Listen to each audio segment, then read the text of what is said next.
This is Summer Huntington of Steel Mace Vinyasa and Flow Shala. And today we'll be talking about glutes in Warrior 2. Steel Mace Vinyasa is a methodology that can be used both for yoga practitioners and everyday athletes. Every person should have optimum range of motion in their ball and socket hip joints. So therefore, you do not need to be a yogi to practice open hip conditioning. Open hip conditioning simply means that there's external rotation at your femur. So the toes basically go from pointing straight ahead, no external rotation, to one foot, one leg, one femur bone externally rotated at a ball and socket joint. Generally, you'll see this most prominently in a Warrior 2 position. Most yogis will kind of cheat on the Warrior 2 and stay really shallow.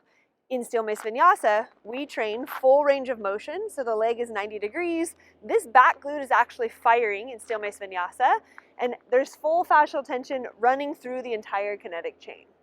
Now, you'll notice as I stay here in this Warrior 2 position, I'm static, so there's no conditioning opportunity here. We must add a load in order to get a training effect in an open hip conditioning drill. One exercise we use in Steel Mace Vinyasa is called a Warrior 2 switch. You start with your legs much wider than hip distance apart. You start with your mace in a prayer position when you're first beginning, because we want to save the complexity for later on and just focus on the hips for now.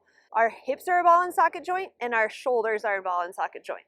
For a Warrior 2 switch, pivot your front toes open into your deepest version of a Warrior 2. Make sure that this back glute is on, and then trace the eye gaze towards the mace. Straighten at the knee joint, pivot the toes in, parallel feet, pack the shoulders, and pivot your opposite toes out, landing in Warrior 2. A lot of things are happening here.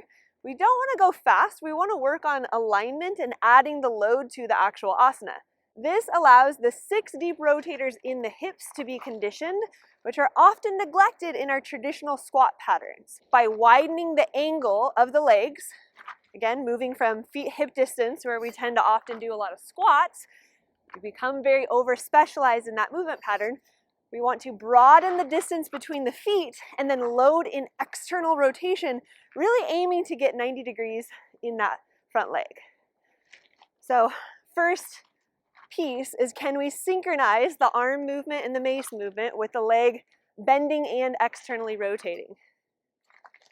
Eventually, over time, this turns into passing the mace behind the back in a mace switch, and then returning to Warrior 2 on the one side. You can train the breath as well. So you would inhale, pass the mace behind the back, chin off the chest. Exhale, spiral the thigh open, coming into Warrior 2. Oftentimes with my squat athletes, they'll come into this position here where the foot is about 45 degrees. You must truly rotate it a full 90 degrees so that it's perpendicular with the back leg.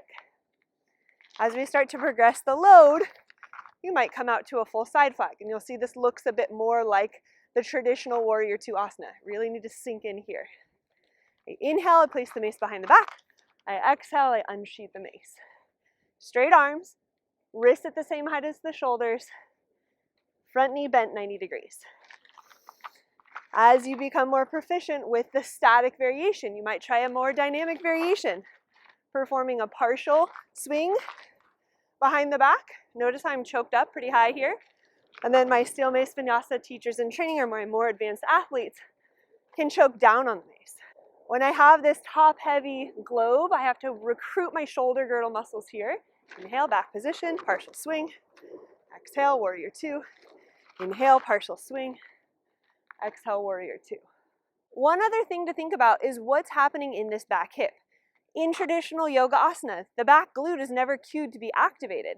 How we achieve that in Steel Mace Vinyasa is by applying a slight internal rotation and calling upon the glute max and the glute med to full fascial tension. So think top of a kettlebell swing. It's like full glute engagement here, really keeping it tight, so that when you transition, this back glute is playing a role in stability. It's not all falling into the front quad. The glutes are really key in providing you that stability on the ground so that you can be in a Warrior 2 position and be sturdy there. The warrior positions originated from training warriors for battle. We wanted to be in a solid position so that we could wield a staff to protect our body from being hurt from a strike or a staff, whatever the weapon was. Oftentimes in the yoga classroom, the origins of Warrior 1 and Warrior 2 are completely left out, but we're bringing them back as we train in these seminars and we put staff in people's hands. Our goal is to help people understand the why behind the movement and understand how to move their body well.